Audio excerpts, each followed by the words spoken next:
Perkenalkan, nama kelompok kami 1. Amni Oktaviasari, 2. Dina Ayu Rakanti, 3. Gina Amelia, 4. Dwi Laila Rahmawati. Kami di sini akan mempresentasikan tugas kami, tugas AIJ. Pengertian routing dan router. Routing adalah proses pengiriman data atau informasi dengan meneruskan paket data yang dikirim dari jaringan satu ke jaringan lainnya. Konsep dasar routing, bahwa dalam jaringan WAN kita sering mengenal yang namanya TCP atau IP, Transmission Control Protocol atau Internet Protocol, sebagai alamat sehingga mengirimkan paket data dapat sampai ke alamat yang dituju atau host tujuan. TCP/IP membagi tugas masing-masing mulai dari penerima paket data sampai mengirim paket data dalam sistem sehingga jika terjadi permasalahan dalam pengiriman paket data dapat dipecahkan dengan baik. Berdasarkan pengiriman paket data, routing dibedakan menjadi routing langsung dan routing tidak langsung. Routing langsung merupakan sebuah pengalamatan secara langsung menuju alamat tujuan tanpa melalui host lain. Contoh, sebuah komputer dengan alamat 192.168.1.2 mengirimkan data ke komputer dengan alamat 192.168.1.3. Routing tidak langsung merupakan sebuah pengalamatan yang harus melalui alamat host lain sebelum menuju alamat host tujuan. Contoh, komputer dengan alamat 192.168.1.2 mengirim data ke komputer dengan alamat 192.168.1.3, akan tetapi sebelum menuju ke komputer dengan alamat 192.168.1.3, data dikirim terlebih dahulu melalui host dengan alamat 192.168.1.5, kemudian dilanjutkan ke alamat host tujuan.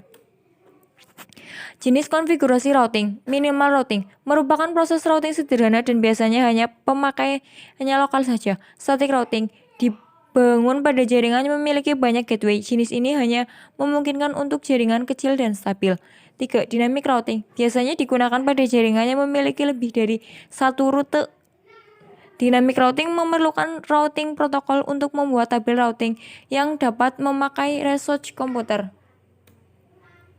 Router adalah perangkat keras dalam jaringan komputer yang berfungsi untuk menghubungkan dua atau lebih jaringan yang mempunyai protokol yang sama. Sehingga dengan menggunakan router kita bisa menghubungkan dua IP address yang memiliki host yang berbeda. Contoh, kita bisa menghubungkan IP address 192.168.1.2 dengan IP address 192.168.10.1. Router sangat berperan untuk jaringan berskala menengah ke atas karena digunakan untuk membagi jaringan. Router memiliki beberapa jenis, diantaranya yaitu router aplikasi, router hardware, dan router PC. Router aplikasi merupakan perangkat lunak atau program aplikasi yang dapat kita install pada komputer sehingga sistem operasi tersebut bisa berfungsi sebagai router. Beberapa contoh router aplikasi diantaranya adalah WinRoute, WinEd, dan lain-lain. Router hardware merupakan perangkat keras pada jaringan komputer yang mempunyai fungsi sebagai router, sehingga perangkat keras tersebut dapat membagi IP address. Router PC merupakan sistem operasi yang diinstal pada komputer sehingga komputer tersebut mempunyai kemampuan untuk membagi jaringan. Jika ditinjau secara umum, jenis router ada dua macam, diantaranya router statik merupakan router yang mempunyai tabel routing statik sehingga harus disetting secara manual oleh administrator. Router dinamik merupakan router yang memiliki tabel routing dinamik yang memiliki kemampuan mendengarkan lalu lintas jaringan dan saling berhubungan dengan router lain. Mengenal pengertian router dan cara kerja router. Router adalah perangkat jaringan yang digunakan untuk menghubungkan beberapa network yang berbeda. Maksud beda di sini adalah beberapa alamat jaringan atau alamat subnet. Seperti misalnya menghubungkan jaringan komputer dengan jaringan internet, maka router minimal memiliki dua network interface. Router adalah sebuah alat yang mengirimkan paket data mulai dari sebuah jaringan atau internet menuju tujuan melalui sebuah proses yang dikenal sebagai routing. Proses routing terjadi pada lapisan 3 dalam standar OSI. Router berfungsi sebagai penghubung antara dua atau lebih jaringan untuk meneruskan data dari satu jaringan ke jaringan lainnya. Router berbeda dengan switch, di mana switch hanya menggunakan device dalam satu LAN. Perbedaan fungsi dari router dan switch adalah switch merupakan suatu jalan dan root merupakan penghubung antar jalan. Router sangat banyak digunakan dalam jaringan berbasis teknologi protokol TCP/IP, dan router jenis itu disebut juga dengan IP route. Internet merupakan contoh utama dalam sebuah jaringan yang memiliki banyak route. memiliki banyak route. IP route dapat digunakan untuk menghubungkan banyak jaringan kecil di sebuah jaringan yang lebih besar yang disebut internet network, atau untuk membagi sebuah jaringan besar ke dalam beberapa subnetwork untuk meningkatkan kinerja dan juga mempermudah manajemen. Cara kerja router. Fungsi utama router adalah merutekan paket atau informasi.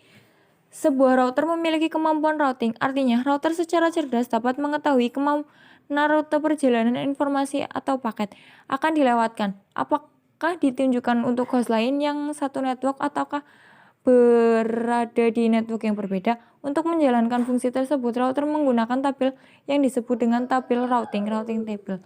Tabel routing juga berisi informasi bagaimana cara routing tersebut mencapai suatu network. Tabel routing sangat penting karena digunakan router sebagai pedoman untuk mengirimkan setiap paket data yang diterima.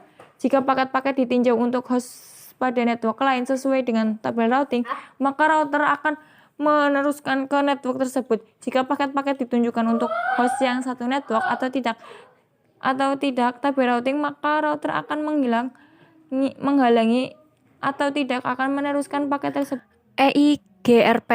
EIGRP merupakan Cisco Property, yakni routing protokol yang hanya terdapat pada router Cisco. Meskipun termasuk dalam Distant Vector Routing Protocol, namun EIGRP tidak menggunakan hop count untuk melakukan pemilihan jalur routing. EIGRP menggunakan beberapa parameter yang kemudian dikalkulasi sehingga menghasilkan hasil yang akan digunakan untuk menentukan jalur routing. Adapun parameter-parameter yang digunakan oleh EIGRP antara lain bandwidth, load, delay, reliability. EIGRP menggunakan algoritma Dell untuk mengkalkulasikan jalur routing yang akan digunakan. Selain itu, EIGRP juga melakukan kalkulasi untuk menentukan jalur cadangan. Jadi, pada jalur utama yang digunakan tiba-tiba down, EIGRP akan otomatis menggunakan jalur back tadi. Jalur back pada EIGRP ini disebut visible source. Untuk keperluan routing, EIGRP mengelola 3 buah tabel, yakni tabel routing, tabel neighbor, dan tabel topologi. Routing tabel berisi kumpulan entry routing yang digunakan oleh router. Neighbor tabel berisi informasi router yang terkoneksi secara langsung. Topologi tabel berisi keseluruhan jalur routing yang terdapat dalam topologi jaringan. EIGRP ini cocok digunakan untuk jaringan berskala kecil hingga menengah.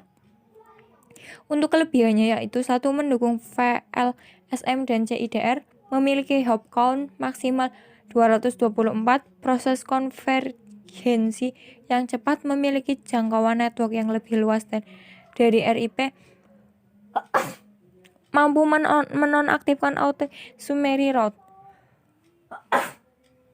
Kekurangan merupakan Cisco Property sehingga hanya dapat digunakan pada router Cisco. Melakukan update informasi terus-menerus menggunakan lebih banyak resource router. OSPF merupakan link status routing protokol di mana pemilihan jalur routingnya menggunakan kondisi link. OSPF akan memberikan harga untuk setiap link yang ada, cost yang memiliki nilai paling kecil, dan dijadikan sebagai acuan untuk menentukan jalur yang memiliki nilai paling kecil. Jalur routing OSPF menggunakan algoritma di bijakstar untuk menentukan jalur serta menghasilkan peta topologi jaringan sehingga OSPF akan mengetahui seluruh jalur yang ada pada jaringan tersebut. Pada OSPF terdapat konsep area yang bertujuan untuk mengurangi penyebaran paket LSA yang nantinya akan digunakan untuk bertukar informasi routing update. Terdapat sebuah area yang harus ada dalam setiap konfigurasi OSPF, yakni area 0 atau disebut area backbone. Selain area backbone, kita dapat membuat area kita sendiri, misal area 1, area 15, area 30, namun area-area tersebut harus terhubung ke area backbone. Kelebihan digunakan pada jaringan berskala besar, mendukung VLSM dan CIDR, Tidak memiliki batasan pada hop count, merupakan open standar protokol sehingga bisa digunakan pada vendor yang berbeda. Proses konvergensi yang cepat mendukung mekanisme autentifikasi, hanya melakukan update ketika terjadi perubahan jaringan. Kekurangannya mengkonsumsi banyak resource, membutuhkan perencanaan dalam mendesain dan mengimplementasikan dalam jaringan. ISS merupakan link satu routing protokol yang termasuk dalam kategori IGP. ISS menggunakan algoritma bijak star seperti OSPF untuk menentukan jalur routing. Pada ISIS, jika terdapat konsep area seperti OSPF, namun area pada ISIS berbeda dengan area pada OSPF. Jika pada area OSPF antara area dipisahkan oleh interface yang berbeda area, maka pada ISIS antara area dipisahkan oleh link yang menghubungkan router pada area satu dengan router pada area lain. Dengan kata lain, satu router hanya akan memiliki satu area, namun satu area bisa terdapat beberapa router. Selain konsep area, terdapat pula istilah level pada ISIS, di mana terdapat level 1, level 2, dan level 12.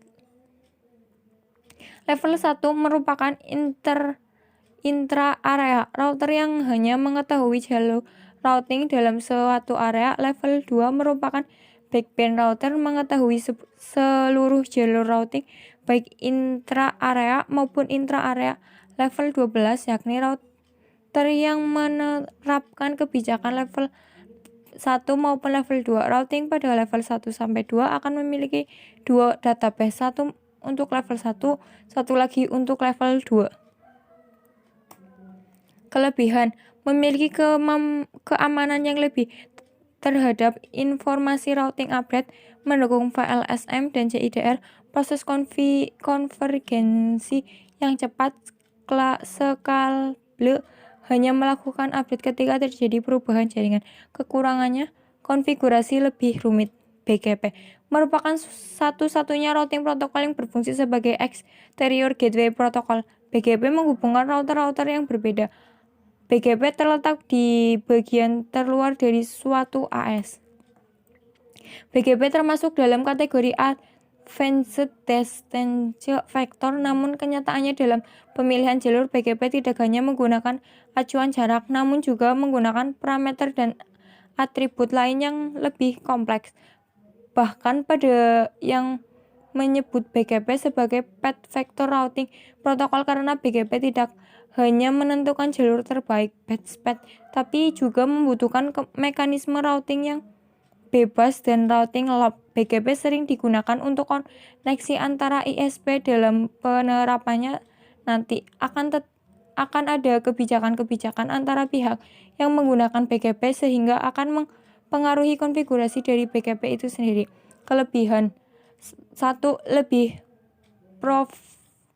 powerful dari routing protokol yang lain karena BGP berfungsi sebagai exterior gateway protokol. 2. Mendukung VLSM dan CIDR.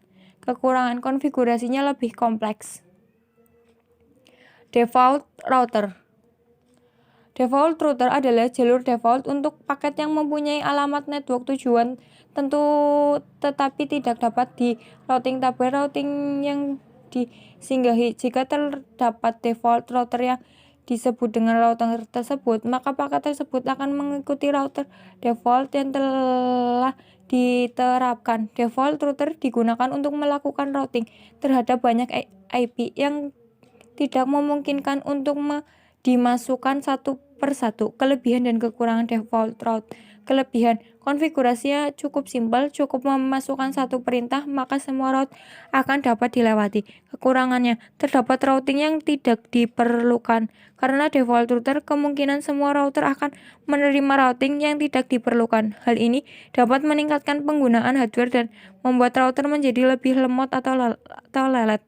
Default router sebenarnya masuk dalam static routing, biasanya digunakan untuk routing ke internet. Pada tabel routing, default routing selalu berada paling bawah dan selalu menjadi less preferred. Konsepnya masih sama dengan lab sebelumnya, hanya saja konfigurasi kali ini tidak menggunakan IP interface untuk menambahkan tabel routing, akan tetapi menggunakan default routing yaitu 0.0.0.0 isi IP address di setiap interface, yaitu dengan perintah seperti ini ya.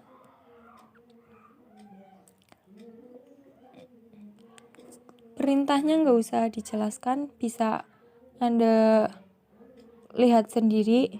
Ini adalah perintah utama, perintah pertama, perintah kedua, perintah ketiga, perintah keempat, perintah kelima. Ya, mesti Anda sudah paham sendiri. Dan ini adalah perintah selanjutnya, bisa Anda lihat sendiri perintah-perintahnya. Dan ini perintah juga lanjutan dari perintah tadi. Ini juga sama ya, kalau udah reply berarti udah bisa, udah tersambung. Lanjut, multi gateway summary. Saat ini diasumsikan bahwa gateway default host lebih adalah gateway yang ditentukan pada jaringan logis overtime. Fitur ini akan memungkinkan pengguna untuk menentukan gateway per jaringan logis. Fitur ini hanya relevan untuk penyebaran dengan host dengan lebih dari satu perangkat jaringan. Tanpa fitur tersebut, lalu lintas apapun yang terjadi di perangkat yang perlu dikembalikan ke jaringan yang tidak langsung di host akan dialihkan melalui gateway default terlapis dari perangkat yang lalu lintas masuk. Dengan fitur ini, lalu lintas apapun yang masuk perlu dikembangkan ke jaringan di luar subnet tuan rumah sendiri akan dialihkan kembali melalui perangkat yang lalu lintasnya masuk. Motivasinya adalah untuk memastikan bahwa jika lalu lintas luar dialihkan melalui firewall ke tuan rumah, maka itu akan dikembalikan dengan cara masuk melalui firewall yang sama. Selain itu, jika jaringan administratif khusus ditempatkan pada perangkat, maka fitur ini memastikan bahwa lalu lintas kembali akan tetap pada jaringan tampilan yang sama dan bukan router kembali dari gateway default host yang mungkin merupakan jaringan yang berbeda. Sebagai contoh, jaringan migrasi dan penyimpanan data didefinisikan masing-masing melewati lalu lintas khusus. Satu untuk komunikasi penyimpanan dan lainnya untuk lalu lintas migrasi VM. Mereka mungkin harus melewati gateway yang berbeda. Jadi jaringan mana manajemen dapat diakses menggunakan gateway A, penyimpanan menggunakan B, dan migrasi menggunakan C.A. Biasanya akan ditetapkan pada tingkatan host sebagai gateway default host dan yang lain akan ditetapkan untuk masing-masing jaringan. Jika tidak akan ada cara dan bagi penyimpan Anda untuk menggunakan router yang berbeda daripada yang manajemen dalam jaringan. Ovirt mengasumsikan bahwa gateway default host adalah gateway yang ditentukan pada jaringan Ovirt. Dengan mengingat hal itu, beberapa pengguna Ovirt menggunakan teknologi jaringan ini. Yang ini topologinya ya. Administrator membuat jaringan baru dan menetapkannya sebagai jaringan display. Host Ovirt terhubung ke dua jaringan Ovirt Gateway 10.0.0.0 via ETH0 dan jaringan display 20.0.0.0 via ETH1. Seorang pengguna pada subnet berbeda dari host kemudian terhubung ke mesin, memilih VM pada host dan kemudian membuka konsol switch baru. Data jaringan dapat mencapai host, tetapi semua lalu lintas kembali akan merutekan ke gateway default host yang merupakan gateway yang ditentukan pada Ovirt Gateway dicapai melalui ETH0. lalu lintas kembali akan mencapai R1, tetapi R1 tidak memiliki route ke laptop pengguna dan dengan demikian paket akan turun di R1. Dengan kata lain, patch tidak akan bekerja.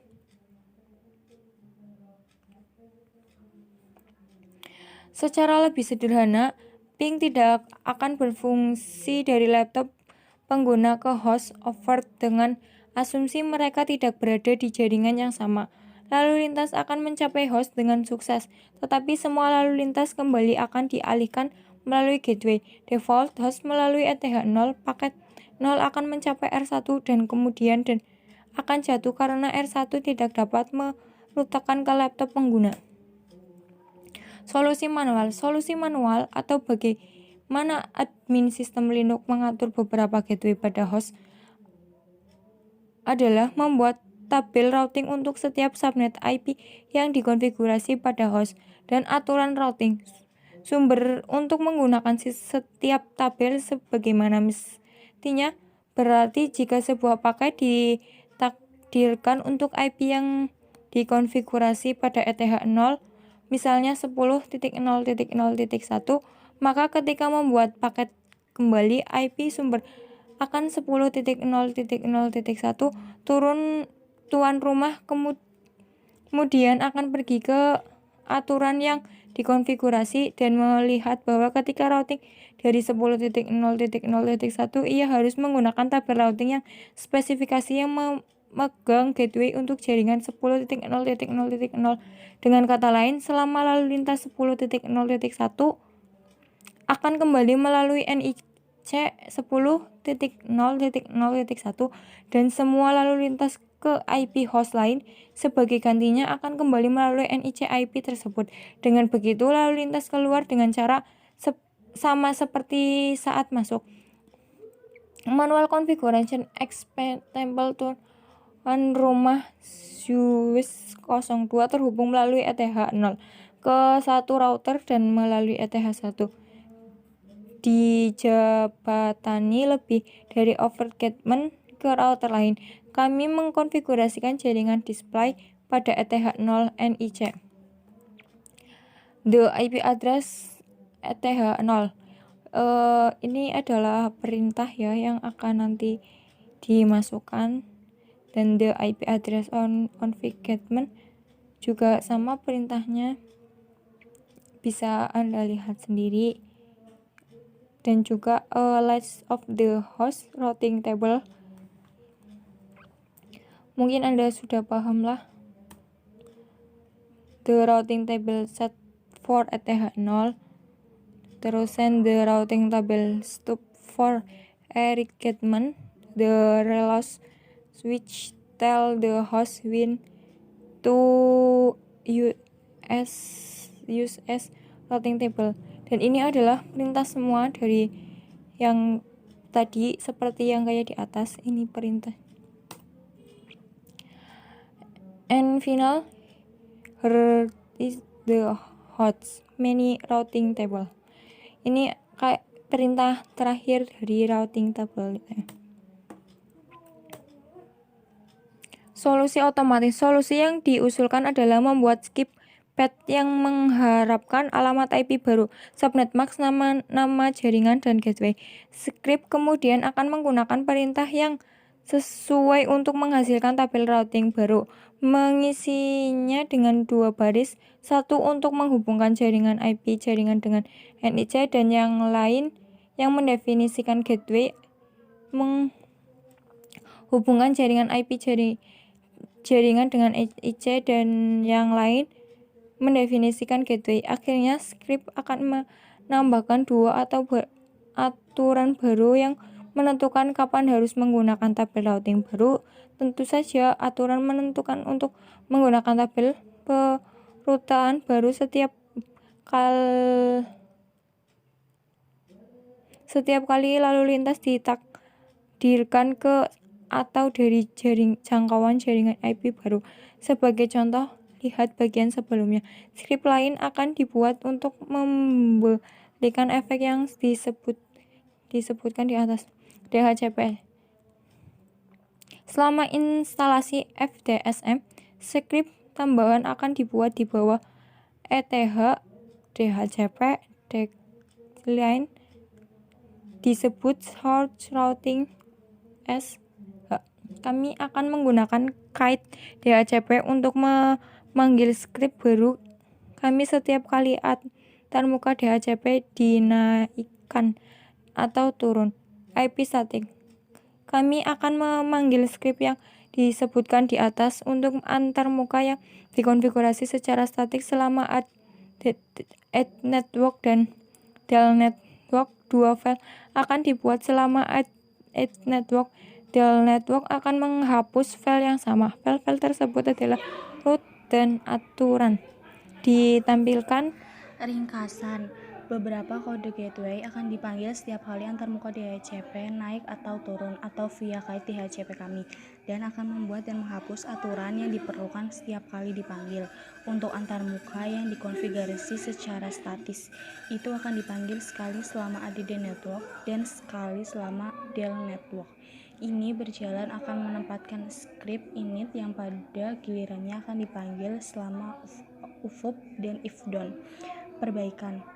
Ketika sebuah host memuktahirkan ke FDSM yang mendukung beberapa gateway, semua interfasenya tidak akan memiliki sumber routing yang dikonfigurasi. Setiap jaringan pengaturan baru akan mengonfigurasi perutean sumber pada jaringan atau antarmuka yang terpenuhi. Karena implementasi saat ini menjadikan jaringan manajemen sebagai gateway default host, konektivitas tidak boleh hilang dan tidak ada script upgrade yang sebenarnya ditawarkan.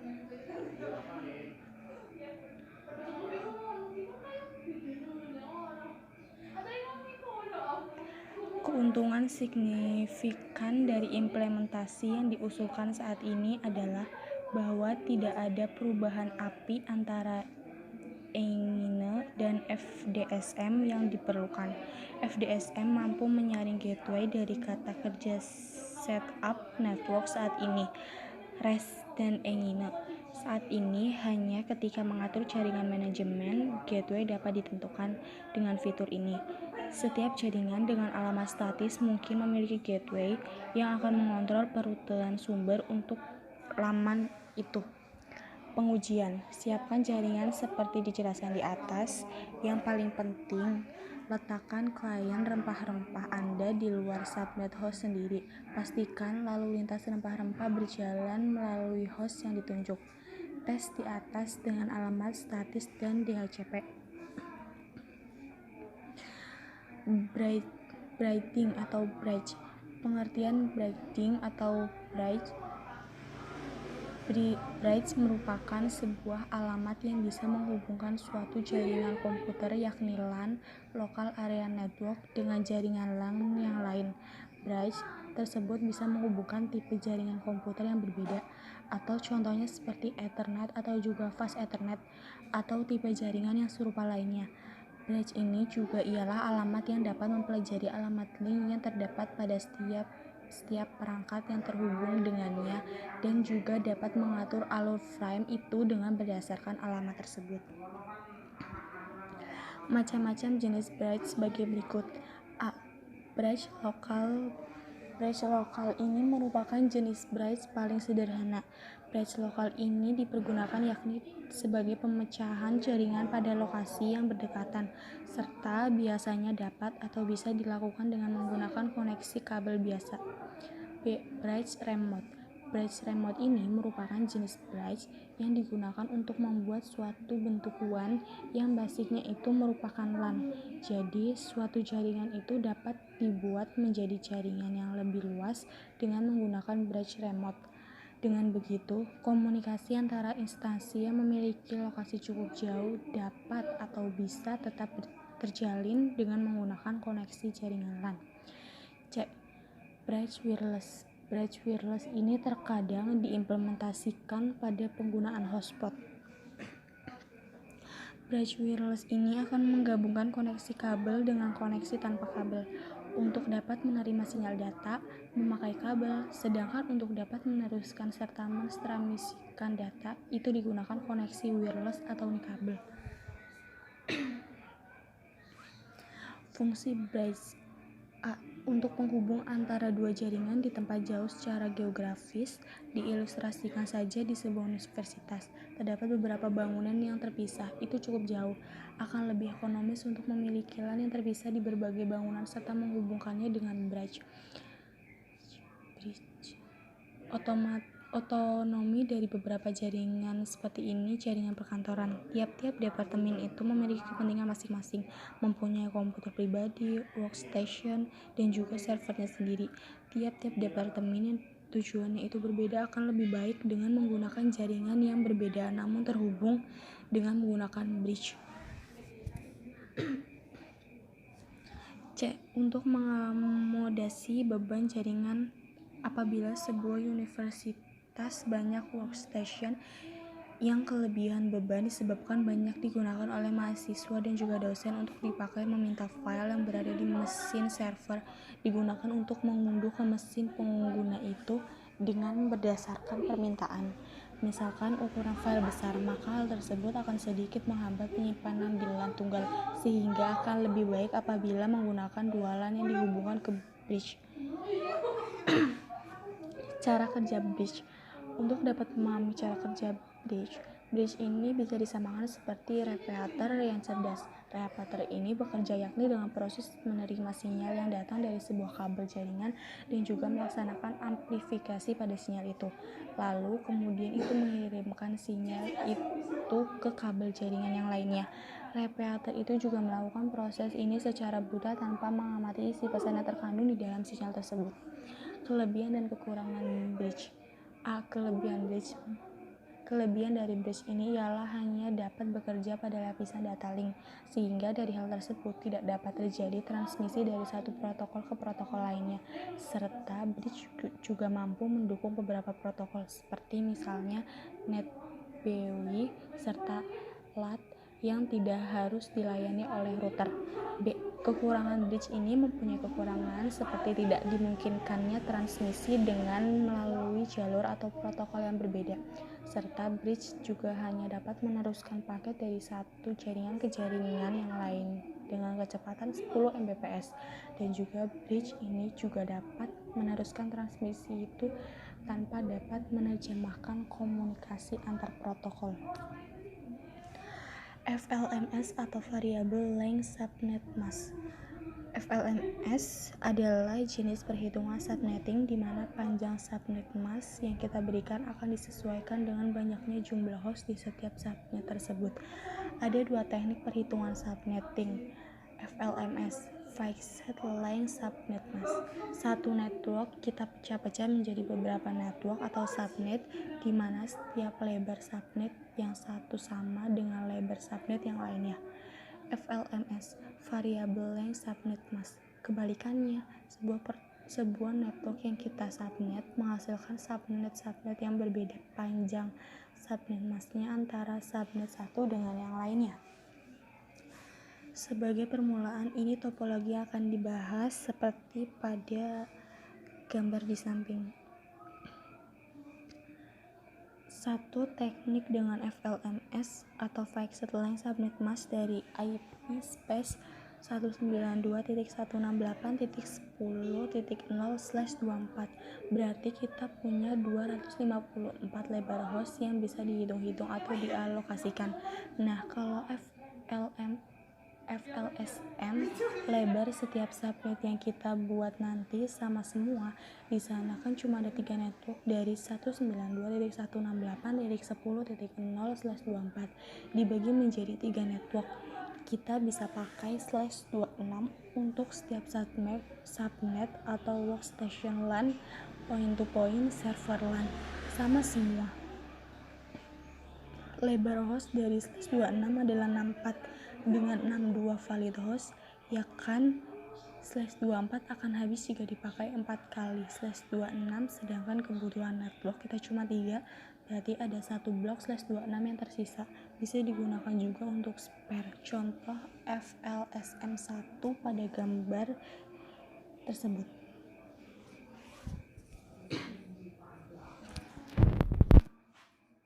A. Menentukan subnet mask untuk kebutuhan jumlah host. bisa dapat pada kalimat tersebut. Gedung router 1 ntar yang paling banyak jumlah hostnya karena karyawan di sana semua kira-kira sebanyak 50 host. Di gedung router 2 isinya cuma server-server. Saya tidak akan menyelesaikan pola belajar kamu dengan tabel itu. Minimal kamu harus sudah tahu cara perhitungannya. Kamu bisa memperhatikan di layar ini, bisa diperhatikan dan diamati. Next, 2. Teknik subnetting FLSM bagian 2 karena /24 bisa habis dengan 4x/26. Sedangkan yang kita gunakan cuma 3 blok subnet, maka masing sisa satu lagi /26 dengan alamat network 192.168.10.192/26. 2. Keuntungan menggunakan FLSM. 1. Jaringan LAN Enterprise A dengan kelas A address 10.0.0.0/8. 2. Punya beberapa site A, site B, site C, dan seterusnya. 3. Dari global IP space 10.0.0.0/8 tadi disubnet menjadi beberapa site menggunakan FLSM atau biasanya. 4. Tapi tiap site mereka pasti akan membuat subnet untuk network mereka. 5. Nah, subnet tiap site didesain dengan FLSM. 3. Cara menghitung VLSM. 1. Subnet digunakan dari kebutuhan host terbesar. Kebutuhan hostnya diurutkan. 2. Jika FLSM masalah selesai, semua network dikasih sama panjang. Tapi di VLSM tiap subnet akan dihitung lagi. 4. Networknya mengikuti dari subnet yang sudah dihitung sebelumnya. A. Perhitungan VLSM dasar. Network tadi akan kita urutkan terlebih dahulu. 1. Workstation LAN paling banyak yaitu 50 host menggunakan /26 dengan alamat network 192.168.10.0/26. 2. Server LAN kedua adalah 12 host menggunakan /28 karena punya 14 valid host dengan alamat network 192.168.10.64/28. 3. Point to point 1. Terakhir cuma ada 2 host cukup dengan /30 dengan alamat network 192.168.10.80/30. 4. Kalau ada network lagi berarti bisa pakai network mulai dari 192.168.10.84 akhir dari network point to point 1. B. Perhitungan VLSM lanjutan. Kita bisa butuh 3 network punya space address 192.168.10.0/24. 2. Hitung dari turunan /24 yaitu /25, 26, dan seterusnya. Kalau /25 kita bisa bagi 2, kalau /26 kita bisa bagi 4, kalau /27 kita bisa bagi 8, dan seterusnya. 4. Tampilan workstation gak mungkin dikasih di bawah /26 karena butuh paling tidak 50 host. Jadinya perhitungan kita ubah seperti ini. 1. Space address 192.168.10.0/24 tadi kita pecah jadi 2 blok subnet besar masing-masing /25.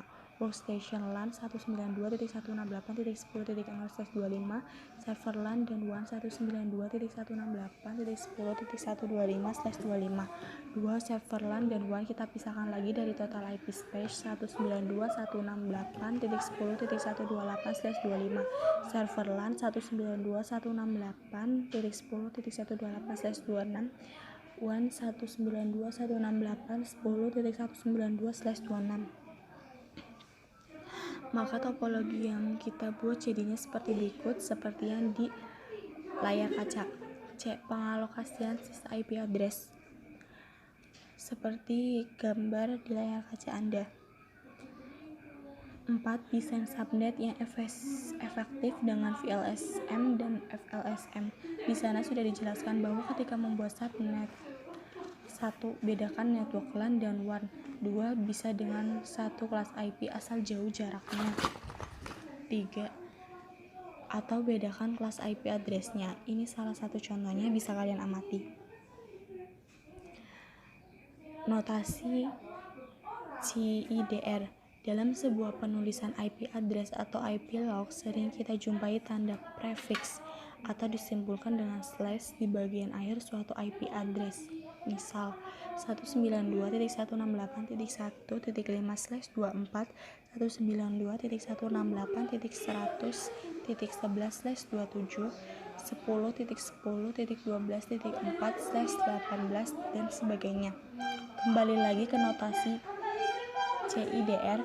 Jadi notasi CIDR adalah sebuah cara untuk menuliskan subnet mask dari sebuah IP address sehingga penulisannya menjadi lebih ringkas. Mungkin sedikit tidak menyambung dengan pengertian CIDR, tapi yang seperti itulah. Untuk pengertian dari CIDR sendiri saya juga belum yakin. Dengan notasi CIDR, penulisan IP address beserta subnet mask dapat diringkas. Bagian cara menentukan notasi CIDR suatu IP address, kita lihat subnet masknya terlebih dahulu. Misal sebuah IP address 192.168.7.10 maka memiliki subnet mask 255.255.255.192. Kemudian kita ubah subnet mask menjadi bentuk binary. Sudah bisakah mengubah desimal ke binary? Jika belum, kamu bisa menggunakan software IP kalkulator untuk memudahkan kamu dalam mengonversi bilangan desimal ke biner dan sebaliknya. Lanjut ke pembahasan, kita ubah subnet mask menjadi bentuk binary. 255.255.255.255.192 sama dengan 111.111.111.111.11.0000000. Setelah itu kita tinggal menghitung beberapa jumlah bit yang bernilai 1. Karena jumlah bit 1 ada 26, maka tanda prefixnya adalah /26 sehingga penulisan subnet masknya menjadi 192.168.7.10/26. Kalian bisa perhatikan pada tabel berikut, bisa diamati dan diteliti sendiri. Next, memahami tabel routing dalam suatu jaringan. Router berfungsi untuk mengirimkan paket data dari suatu network ke network lain, sekaligus menentukan jalur terbaik atau best path dengan mencapai tujuan. Untuk menjalankan fungsi tersebut, router menggunakan tabel yang disebut dengan tabel routing atau routing tabel. Tabel routing berisikan informasi keberadaan beberapa network, baik network yang terhubung langsung maupun network yang tidak terhubung langsung. Tabel routing juga berisi informasi bagaimana cara router tersebut mencapai suatu network. Tabel routing sangat penting karena digunakan router sebagai pedoman untuk mengirimkan setiap paket data yang diterima. Informasi dalam tabel routing berupa baris-baris network address yang disebut dengan entry route atau biasa disebut route saja. Dalam setiap entry route juga telah ada informasi tentang interface mana yang dapat digunakan router tersebut untuk mengirimkan paket data.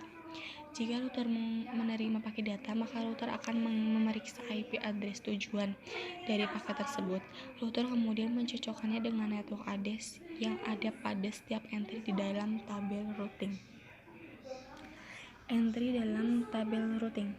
Ada 4 kategori entry dalam tabel routing, yaitu 1.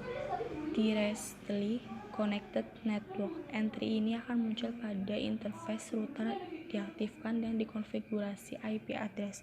Beberapa jenis routing selalu status default dari interfasenya adalah disable atau nonaktif sehingga perlu diaktifkan oleh administrator jaringan. 2. Static router. Entry ini diisi manual oleh administrator jaringan sehingga tidak terjadi perubahan jaringan, maka entry ini juga harus dirubah secara manual pula. 3. Dynamic routers. Entry muncul karena hasil pertukaran informasi router dari beberapa router. Pertukaran informasi router akan menggunakan routing protokol. Entry ini tidak diisikan manual oleh administrator jaringan. Dalam hal ini, administrator hanya perlu mengaktifkan routing protokol dan network yang akan di-routing. 4. Default routes. Entry ini digunakan untuk menentukan kemana sebuah paket akan dikirimkan. Jika alamat tujuan dari paket tersebut tidak dapat pada tabel routing, entry default routes bisa dikonfigurasikan secara manual atau statik, ataupun didapat dari pertukaran informasi dari routing protokol atau dan remote network pada jaringan di atas diperoleh tabel routing secara umum sebagai berikut. 1. Network. Informasi yang ada pada kolom ini menunjukkan network tujuan atau destination yang dapat dijangkau oleh router tersebut. 2. Interface. Informasi yang ada pada kolom ini merupakan interface keluar atau exit interface yang akan ditempuh oleh sebuah paket jika ditunjukkan untuk sebuah network tertentu. 3. Metrik. Informasi yang ada pada kolom ini menunjukkan apakah entry tersebut merupakan directly connected network atau remote. Protokol Routing Link State. Protokol Routing Link State merupakan pendekatan lain. Protokol Routing Link State lebih mirip sebuah peta jalan karena mereka membuat sebuah peta topologi dari sebuah jaringan, dan setiap router menggunakan peta ini untuk menentukan jalur terpendek ke setiap jaringan. Router yang menjalankan sebuah protokol routing link state mengirimkan informasi tentang status linknya ke router lain dalam wilayah routing. Status dari link ini mengacu pada jaringan yang terhubung langsung padanya dan termasuk informasi tentang jenis jaringan dan rute-rute tetangga pada jaringan tersebut. Karena itu dinamakan protokol routing link state. Protokol routing link state IP adalah 1. Open Shortest Path First atau OSPF, Intermediate System to Intermediate System, IS. Protokol Routing Distance Vector. Update routing distance vector. Update tabel routing terjadi secara periodik atau ketika terjadi perubahan dalam sebuah jaringan protokol distance vector. Sama seperti proses discovery jaringan, update perubahan topologi diproses secara sistematis dari router ke router. Distance vector routing loop in SUS. Routing loop dapat terjadi ketika tabel routing tidak konsisten atau tidak terupdate disebabkan oleh lambatnya konvergensi dalam perubahan jaringan. Mendefinisikan sebuah hitungan maksimum. Update yang invalid tentang network 1 akan berlangsung berulang sampai beberapa proses lain menghentikan perulangan. Kondisi ini yang mana dikenal sebagai count to infinity, hitungan tak terhingga. Mengulangi paket mengelilingi jaringan dalam penyangkalan fakta bahwa jaringan tujuan yaitu network 1 sedang down atau mati. Selama router-router count to infinity, informasi yang invalid menyebabkan terjadinya sebuah routing loop. Untuk mencegah routing loop ini berkepanjangan, protokol distance vector menentukan infinity tak terhingga menjadi sebuah bilangan maksimum. Bilangan ini mengacu pada sebuah metrik routing yang secara sederhana berupa hitungan hop atau lompatan. Mengatasi routing loop melalui split horizon. Beberapa routing loop terjadi ketika informasi yang tidak benar dikirimkan kembali ke sebuah router menyangkal informasi yang benar yang telah didistribusikan router sebelumnya. Split horizon. Jika informasi tentang network 1 datang dari router A, maka router B dan D tidak boleh menginformasikan tentang network 1 ke router A, seperti pada gambar tersebut. Route poisoning atau meracuni route digunakan oleh berbagai protokol distance vector untuk mengatasi routing loops yang luas dan menawarkan informasi secara detail ketika sebuah subnet atau jaringan tidak dapat diakses. Untuk menyelesaikan ini, hitungan hop biasanya diset ke lebih satu dari maksimum. Mencegah routing loops dengan triggered updates. Tabel routing baru dikirimkan ke router tetangga berdasarkan sebuah ketetapan. Sebagai contoh, update RIP terjadi setiap 30 detik. Bagaimanapun, sebuah triggered update dikirim secepatnya dalam respon terhadap beberapa perubahan dalam tabel routing. Router yang mendeteksi sebuah perubahan topologi secepatnya mengirim sebuah pesan update ke router-router yang berdekatan. Router-router ini membangun triggered update untuk memberitahukan perubahan kepada tetangga mereka. Ketika sebuah route gagal, sebuah update dikirim secepatnya. Triggered update digunakan bersamaan dengan route poisoning, memastikan bahwa semua router mengetahui tentang kegagalan root sebelum hold down timer habis. Mencegah routing lapse dengan hold down timers. 1. Ketika sebuah router menerima sebuah update dari tetangga yang mengindikasikan bahwa jaringan yang sebelumnya dapat diakses saat ini tidak lagi dapat diakses, router menandai root sebagai yang tidak dapat diakses dan memulai hold down timer sebelum hold down timer habis. Jika sebuah update diterima dari tetangga yang sama yang mengindikasikan bahwa jaringan dapat diakses, router menandai jaringan sebagian dapat diakses dan membuang hold down timer. Jika sebuah update tiba dari router tetangga yang berbeda dengan sebuah metrik yang lebih baik untuk jaringan, router menandai jaringan sebagai yang dapat diakses dan membuang hold down timer. Jika sebuah update diterima dari sebuah router berbeda dengan sebuah metrik yang tinggi sebelum hold down timer habis, update akan diabaikan. Update ini diabaikan untuk memberikan waktu lebih bagi pengetahuan tentang sebuah perubahan yang mengacaukan untuk menyebarkan keseluruhan jaringan. Proses routing RIP. Versi dari standar open modern adalah RIP, yang kadangkala dikenal sebagai IP. RIP secara formal didetailkan dalam dua dokumen yang berbeda. Yang pertama dikenal sebagai Request for Comment atau RFC 1058 dan yang lain sebagai Internet Standard STD 56. KRIP. RIP telah berevolusi dari tahun ke tahun dari sebuah kelas routing protokol. RIP versi 1, RIP F1 ke sebuah classless routing protokol. RIP versi 2, RIP versi 2 meningkatkan beberapa hal berikut. Untuk mengaktifkan RIP, gunakan perintah-perintah berikut pada mode konfigurasi global. Bisa kalian lihat di sini. Kemudian, bagian ini akan memperkenalkan 3 jenis root yang diumumkan IGRP. 1. Interior, 2 sistem, 3 exterior root, 4 IGRP. Fitur-fitur stabilisasi IGRP. 3 fitur-fitur yang didesain untuk menambah stabilitas IGRP yaitu hold down, spread horizon, poison, reserve, updates. Konfigurasi IGRP. Untuk mengkonfigurasi proses routing IGRP, gunakan perintah konfigurasi router IGRP. Untuk mematikan sebuah proses router IGRP, gunakan bentuk no perintah ini. Classless CIDR FLSM NAT. Classful secara sederhana dapat diartikan dengan kelas atau menggunakan kelas. Jika dikaitkan dengan pengelamatan IP, pengelamatan IP classful dapat diartikan menjadi pengelamatan IP berdasarkan kelas. Pengalaman dengan metode ini ada pada pengalaman IP F4 yang dibagi menjadi kelas A, B, C, D, dan E. Pengalokasian host pada jaringan dengan menggunakan sebuah subnet mask yang sama biasanya menggunakan protokol RIP F1 dan IGRP, di mana protokol ini tidak mempunyai file untuk menyimpan informasi subnet sehingga informasi-informasi subnet tidak dikirimkan. Classful juga merupakan metode pembagian IP address berdasarkan kelas A.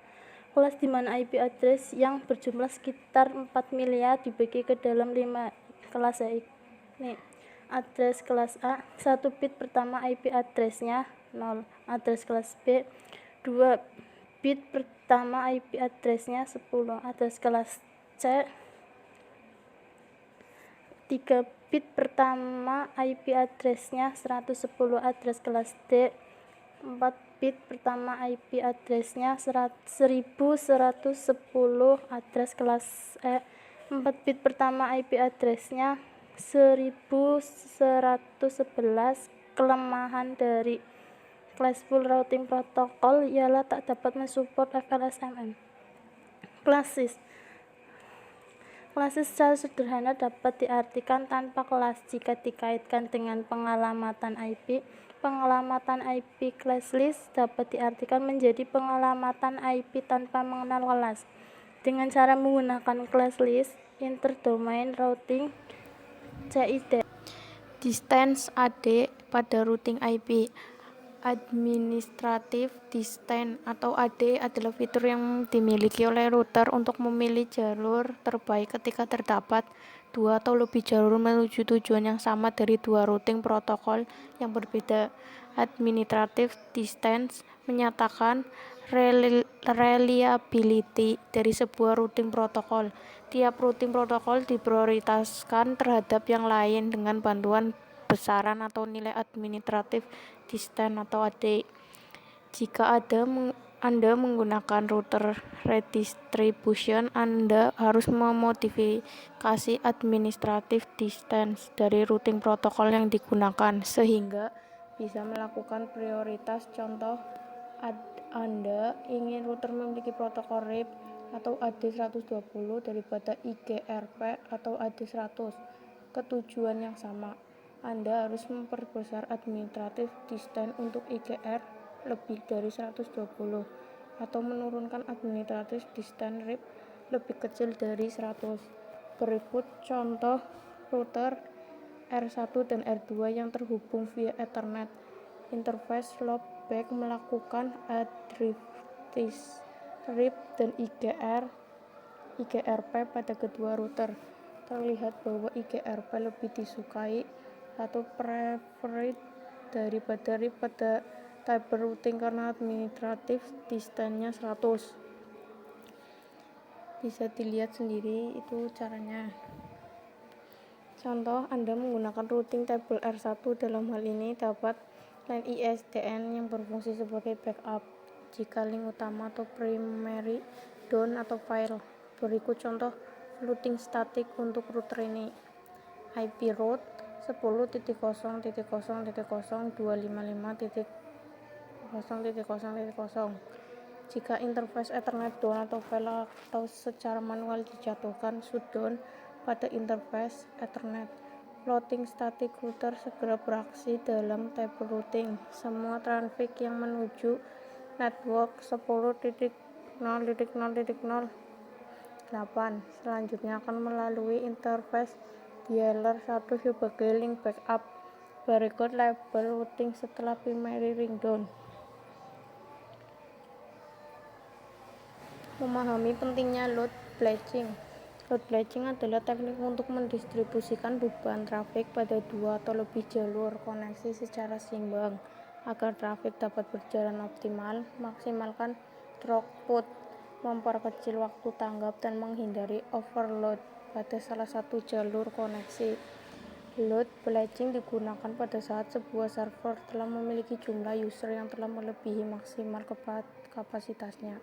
Load balancing juga mendistribusikan beban kerja secara merata di dua atau lebih komputer, link jaringan, CPU, hard drive, atau sumber daya lainnya untuk mendapatkan pemanfaatan sumber daya yang optimal. Cara kerja di situ ada gambarnya.